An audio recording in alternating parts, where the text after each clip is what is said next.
ধৰি লোৱা তোমাক এডাল সংখ্যা ৰেখা দিয়া হৈছে আৰু সংখ্যা ৰেখাডালত তুমি কোনোবা এটা সংখ্যাক উপস্থাপন কৰিব লাগে তেন্তে তুমি অতি সহজেই সংখ্যাটোক উপস্থাপন কৰিব পাৰিবা ধৰি লোৱা এডাল সংখ্যা ৰেখা ওপৰত এইটো 0 তাৰ পিছত ধৰি লোৱা এইটো 1 এইটো সাপোজ 2 এইটো সাপোজ 3 তেনেদৰে গৈ আছে সাপোজ এতিয়া তুমি এই সংখ্যা ৰেখাডালত ধৰি লোৱা তুমি 2 ক উপস্থাপন কৰিব লাগে এতিয়া 2 ক উপস্থাপন কেনেদৰে কৰিবা তুমি দুঘাত যাব লাগিব এঘাত দুঘাত মানে এইটো 2 হ'ব বা 2 উপস্থাপন কোনটো হ'ব বা 2 পজিশন কোনটো হ'ব এইটো হ'ব যদিহে তোমাক এনেদৰে এটা সংখ্যা নিদি যদি একেলগে দুটা সংখ্যা দিয়ে তেতিয়া কি হ'ব মানে ধৰি লোৱা তোমাক এনেদৰে দিছে 3,5 এতিয়া ইয়াক তুমি কেনেদৰে উপস্থাপন কৰিবা ইয়াক উপস্থাপন কৰিব হলে আমাক এনেকুৱা ধৰণৰ এখন সমতল লাগিব যাক আমি কাৰ্টেজীয় সমতল নামেৰে জানো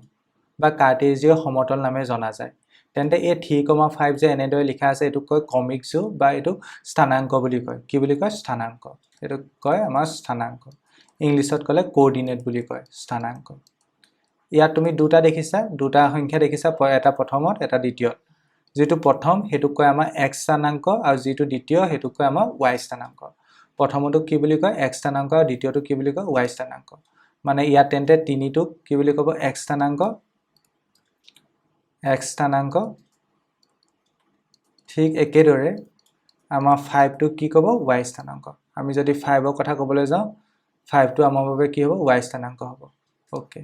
মই তাৰ কাৰণে এটো কালাৰ ইউজ কৰিছো সাপোজ এটো আমাৰ হ'ব y স্থানাংক এতিয়া মই কলো যে এই এনেকুৱা ধৰণৰ বিন্দু উপস্থাপন কৰিব হলে আমাক এখন সমতল লাগে আৰু এই সমতলখনৰ নাম কি কৈছিলো কাৰ্টেজীয় সমতল তেন্তে ইয়াৰ দুটা লক্ষ্য থাকে এডাল অনুভূমিক অক্ষ আৰু এডাল উলম্ব অক্ষ সাধাৰণতে ঠিক আছে আৰু আমি অনুভূমিক অক্ষডালক আমি x অক্ষ নামে বুজো অনুভূমিক অক্ষডালক কি অক্ষ বোলা হয় x অক্ষ আৰু উলম্ব অক্ষডালক y অক্ষ বোলা হয় আৰু এই অক্ষ দুটালে যিটো বিন্দুত কটাকটি কৰে সেই বিন্দুটোৰ স্থানাংক হ'ল 0,0 আৰু সেই বিন্দুটোক মূল বিন্দু নামে জনা যায় কি বুলি কয় মূল বিন্দু বা অৰিজিন বুলি কয় তেন্তে আমি গম পালো যে অনুভূমিকভাৱে থকা অক্ষডালৰ নাম x অক্ষ আৰু উলম্বভাৱে থকা অক্ষডালৰ নাম y অক্ষ এতিয়া আহাচোন আমি 3,5 বিন্দুটো সংস্থাপন কৰিবলৈ চেষ্টা কৰো এতিয়া 3,5 বিন্দুটো সংস্থাপন কৰিব হলে আমি চাব লাগিব ইয়াৰ x স্থানাংক কিমান আমি দেখিছো যে ইয়াৰ x স্থানাংক 3 মানে x অক্ষত আমি তিনটা ঘাত আহিব লাগিব x অক্ষত আমি কেইটা ঘাত আহিব লাগিব এটা দুটা তিনটা ঘাত আহিলো সাপোজ ইয়াৰ এতিয়া এই 3 পইণ্টৰ সমান্তৰালকে বা 3 পইণ্টৰ মাজে যিডাল আমি ৰেখা গৈছে বুলি কল্পনা কৰিব পাৰিম ধৰিলে এনেকে এডাল ৰেখা গৈছে এই ৰেখাডালৰ ওপৰত থকা প্ৰত্যেকটো বিন্দুৰ x স্থানাংক কিমান হ'ব x স্থানাংক হ'ব আমাৰ 3 ঠিক আছে ঠিক তেনেদৰে ইয়াত y স্থানাংক বা দ্বিতীয়টো কিমান 5 মানে y স্থানাংক মানে আমি y অক্ষত যাব লাগিব y অক্ষত কেইটা ঘৰ যাব লাগিব পাঁচটা ঘৰ সাপোজ এটা ঘৰ দুটা ঘৰ তিনটা ঘৰ চাৰিটা ঘৰ পাঁচটা ঘৰ তেন্তে ইয়াৰ এই বিন্দুটোৰ মাজে এই পাঁচৰ মাজে যদি আমি এডাল ৰেখা ড কৰো বা এডাল ৰেখা কল্পনা কৰো ধৰি লোৱা এই ৰেখাডাল এডাল আৰু এই ৰেখাডালৰ ওপৰত থকা প্ৰত্যেকটো বিন্দুৰ স্থানাংক কিমান হ'ব প্ৰত্যেকটো বিন্দুত y স্থানাংক কিমান হ'ব 5 হ'ব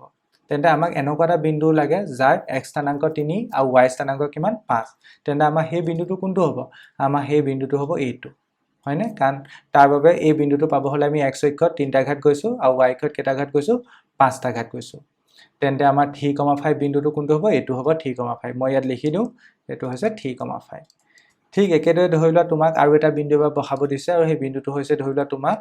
2,4 বহাব দিছে কিমান বহাব দিছে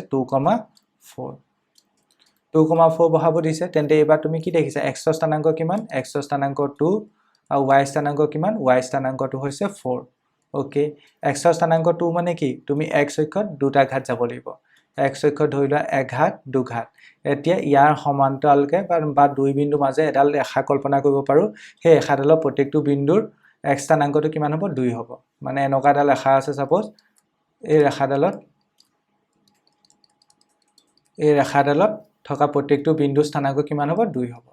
তেন্তে আমি গম পালো এই দখলৈকে এতিয়া চোৱাচোন y স্থানাংক কিমান y স্থানাংক 4 y স্থানাংক 4 পাব হলে আমি y অক্ষত চোৱা y অক্ষত আমি কেইটা ঘৰ যাব লাগিব এটা ঘৰ দুটা ঘৰ তিনটা ঘৰ চাৰিটা ঘৰ এটা চাৰিটা ঘৰ গলে ইয়াৰ মাজে আমি যিডাল ৰেখা কল্পনা কৰিব পাৰো সেই ৰেখাডালত প্ৰত্যেকটো বিন্দু y স্থানাংকটো কিমান হয় 4 হয় তেন্তে আমাক এই ৰেখা দুডালে ক'ত কটাকটি কৰিলে বা আমি যদি ক'বলৈ যাওঁ 2,4 বুজোৱা মানে বিন্দুটো কোনটো হ'ব তেতিয়া হ'ব আমাৰ এইটো বিন্দু হ'ব মানে বেসিক্যালি আমাক ক'ব গলে বিন্দুটো এইটো হ'ব ইয়াৰ স্থানাংকটো কিমান হ'ব তেন্তে 2, ইয়াৰ স্থানাংকটো কিমান হ'ব 2,4 ঠিক আছে আশা কৰিছো এডখৰলৈকে বুজি পাইছা তেন্তে তোমালোকক মই বা বেলেগ এটা পইণ্ট দিবলৈ চেষ্টা কৰিছো তোমালোকে নিজে বা ভাবিবাচোন ধৰিলা তোমাক মই এই বিন্দুটো দিছো এতিয়া এই বিন্দুটো তুমি স্থানাংক ক'ব লাগে কিমান হ'ব ক'বলৈ চেষ্টা কৰাচোন